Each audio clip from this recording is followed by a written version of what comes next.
Welcome to episode 82 of EDH Commander Challenge. I'm your host, BT, and a couple things to mention before we get started. First things first, next week's episode is going to be our second anniversary special. It's going to be a sweet one-on-one match, which will pretty much be a fan request episode. Now, when I mean fan request, it means you've got three choices to let us know what you want to see in that episode. Either one, if you allow us to bring some previous generals we've used before out of retirement, so to speak, to play a sweet matchup, that's an option. Second, if you want to see us continue to give you new generals that you've never seen before on the channel, that's also an option. And last but not least, if you have a specific general that you want to see played, let us know as well in the comments down below.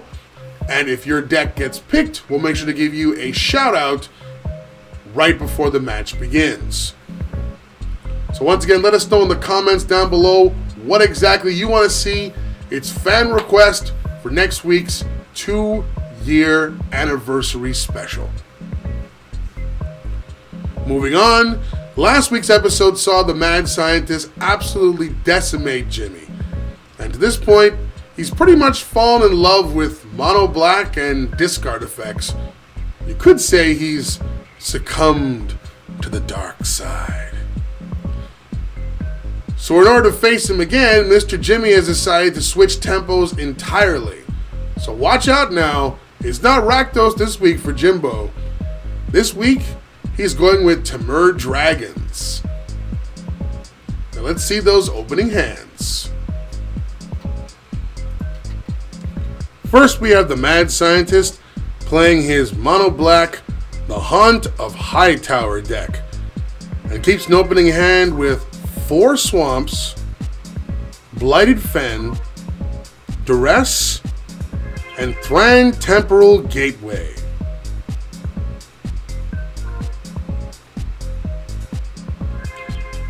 His opponent, Mr. Gemi, is playing his Temur colored Intet the Dreamer deck, and keeps an opening hand with Birds of Paradise, Sylvan Library, Talisman of Impulse, Urza's Incubator, Pongify, and 2 Mountains. Jimmy won the dice roll, and will start us off. Let's go! Jimmy plays a mountain and passes. Francis plays a swamp and casts Duress. He gets to check Jimmy's hand and discards Sylvan Library from it before passing the turn. Jimmy plays a mountain and casts Talisman of Impulse, then takes 1 damage from it, tap it for a green, to play Birds of Paradise before passing.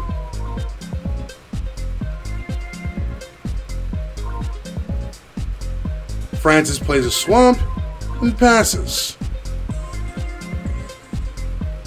Jimmy casts Urza's Incubator, calling dragons, and passes.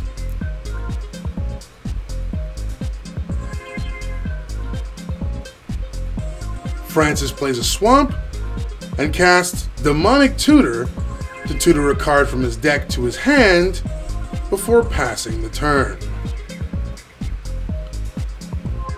Jimmy plays a forest and, thanks to his incubator, gets to cast his general, Intet the Dreamer, for 4 mana instead of 6. Then he passes.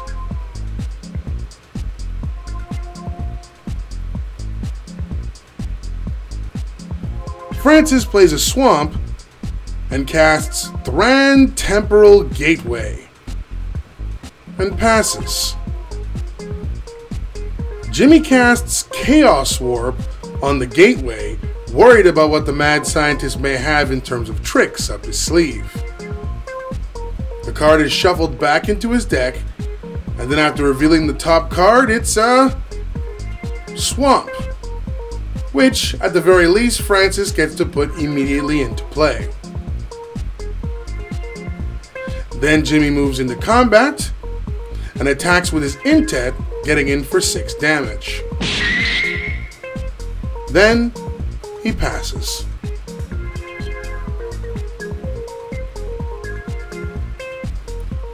Francis plays Cabal Coffers and casts his general, the Haunt of Hightower, and passes. During his end step, Jimmy casts Pungify, destroying the Haunt and giving Francis a 3/3 Ape token. Haunt is then moved back to the command zone. Jimmy casts Fauna Shaman, then moves into combat and attacks with Intet for another 6 damage. He then uses Intet's ability, exiling the top card of his deck. It turns out to be an island, which he plays as his land during his second main phase before passing the turn.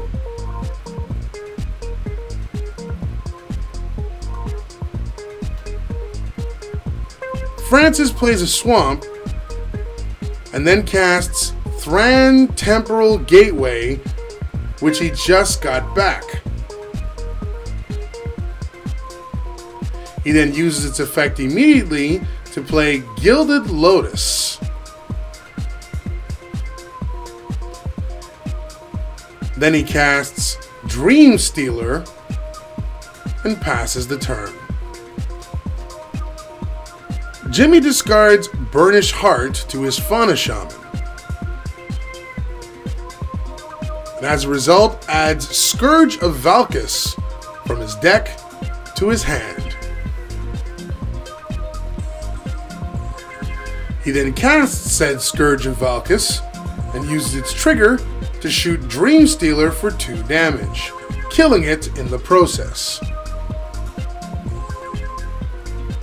He then moves into combat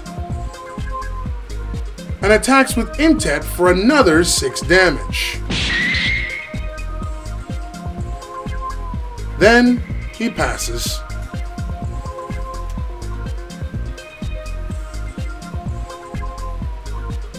Francis plays a swamp and casts Dark Petition, which allows him to tutor another card from his deck to his hand and also grants him 3 black mana. He then casts Overwhelming Forces, board wiping all of Jimmy's creatures. 3 go to the graveyard, allowing Francis to draw 3 new cards, while Intet is returned to the command zone. Then Francis moves into combat and attacks Jimmy with his Ape token for 3 damage before passing the turn. Jimmy casts Hellkite Charger and immediately moves into combat, attacking Francis with it for 5. Then he passes.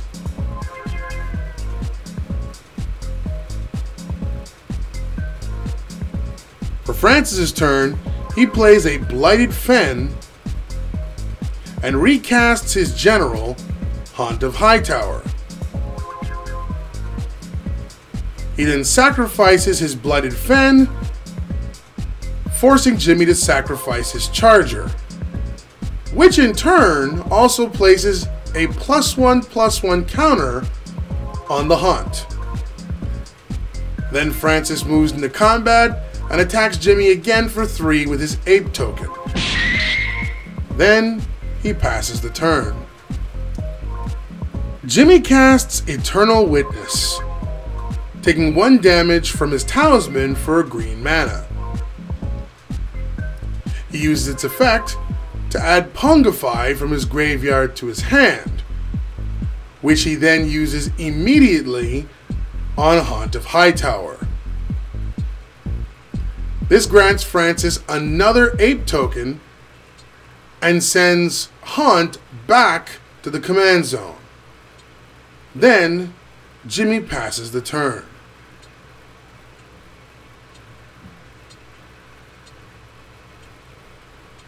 Francis plays another swamp. And between you and me, guys, wouldn't you agree at this point that Francis has enough mana to rule the world at this point? Almost never misses a land drop. Jeez. Anyway, he casts Cabal Conditioning. And with the Gateway in play, pretty much forces Jimmy to discard his remaining hand. He realizes he made a little misplay as he should have casted his general first, but nevertheless chooses not to take back the move and casts his general Haunt of Hightower once more. He then moves into combat and attacks Jimmy with his ape tokens to deal him 6 damage before passing. Jimmy plays a mountain and recasts Intet before passing. Francis plays a swamp and casts Waste Not and passes. Jimmy plays a Vivid Crag. Then he moves into combat and attacks with Intet. Francis blocks with his Haunt and gains 3 life due to its lifelink effect.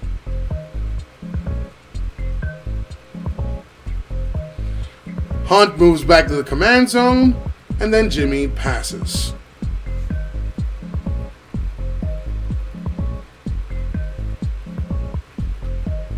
Francis goes right into combat on his turn, and attacks Jimmy with both of his ape tokens. Jimmy chooses not to block, taking 6 damage. Then, during his second main phase, Francis casts Life's Finale, board wiping all creatures in play, moving Intet back to the command zone once again, and at the same time allowing the mad scientist to add 3 more creatures from Jimmy's deck to his graveyard. These 3 creatures are Steel Hellkite, Xenagos, and Atarka World Renderer.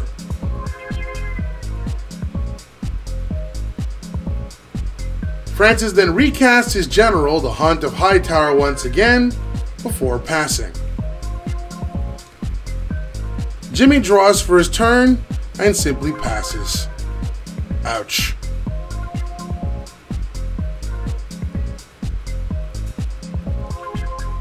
Francis plays Cabal Stronghold because he didn't have enough mana already, right guys? And he casts Bloodhusk Ritualist with Kicker to have Jimmy discard a card. However, Jimmy plays Suffocating Blast, countering the Ritualist and dealing 3 damage to Haunt of Hightower, killing him in the process. Pretty sweet combo, I must say. However, right after moving him back to the command zone, literally swimming in mana, the mad scientist just laughs and recasts Haunt of Hightower yet again. Then he passes. For Jimmy's turn, he casts Incendiary Command, dealing 4 damage to Francis and destroying his Cabal coffers before passing the turn. This places a +1/+1 counter on the Haunt of Hightower.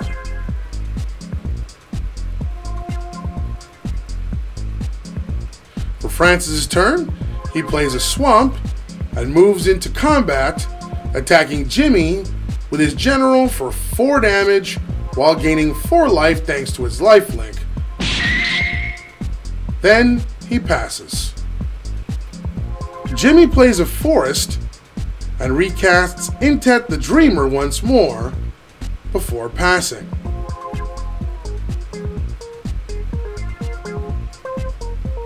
For Francis' turn, he casts Cruel Edict forcing Gemi to sacrifice a creature, in this case, Intet, sending the Dreamer once again back to command zone territory.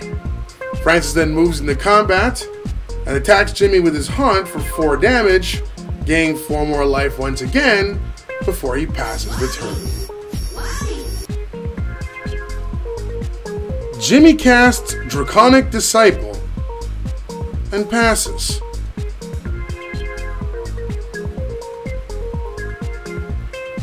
For Francis' turn, he wastes no time going right into combat and attacking Gemi again with his General for 4 more damage and gaining 4 more life before passing the turn.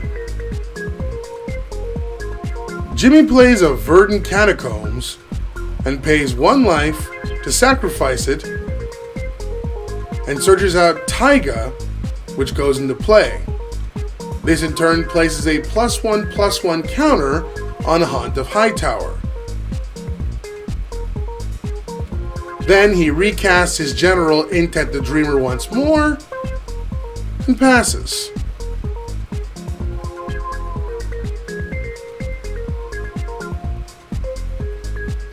Francis plays a Swamp and casts Crux of Fate, destroying all dragons.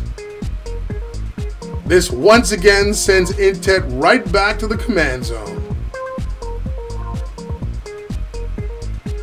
He then moves into combat and attacks Gemi for 5 with his General, gaining 5 life before passing the turn. Gemi sacrifices his Disciple to make a 5/5 Flying Dragon token. This in turn puts a +1/+1 counter on the Haunt of Hightower, but at least now Gemi has a blocker. Then he passes. For Francis' turn, he casts Worn Power Stone, because #Francis needs more mana. He then moves into combat and attacks Gemi with his Haunt of Hightower, forcing Gemi to discard the card in his hand, placing another +1/+1 counter on it, making it a 6/6. Gemi blocks the dragon token, and Francis gains 6 life. Then he passes. Sadly, out of resources and with little life left, Gemi is left with no choice but to scoop it up, and the Mad Scientist takes the win. For this week's cardboard MVP, in the case of the Mad Scientist, it's definitely got to be a combo between Cabal Coffers and Cabal Stronghold. As you saw that game, Francis almost never missed a single land drop. And as the game was entering its final 5 or 6 turns, he was overflowing in mana, being able to bring back his General easily even after it was destroyed by one of Gemi's card effects due to the fact that he had so much mana to play with. And even though Gemi managed to get rid of the coffers, even with that gone, the Stronghold and the Swamps that he still had left in play were more than enough to make sure that he was able to cast any and everything that he drew. While it looked like it was going to be a short and easy win for Gemi, those cards allowed Francis to get exactly what he needed to be able to stop Gemi's progression and eventually win the game. Speaking of Mr. Gemi, in his case, I gotta say it's Urza's Incubator. Because while Francis was literally swimming in mana, Gemi was very sparse on it. In fact, the only time he really got to use his General's ability, it gave him a land. And even then, he was very short.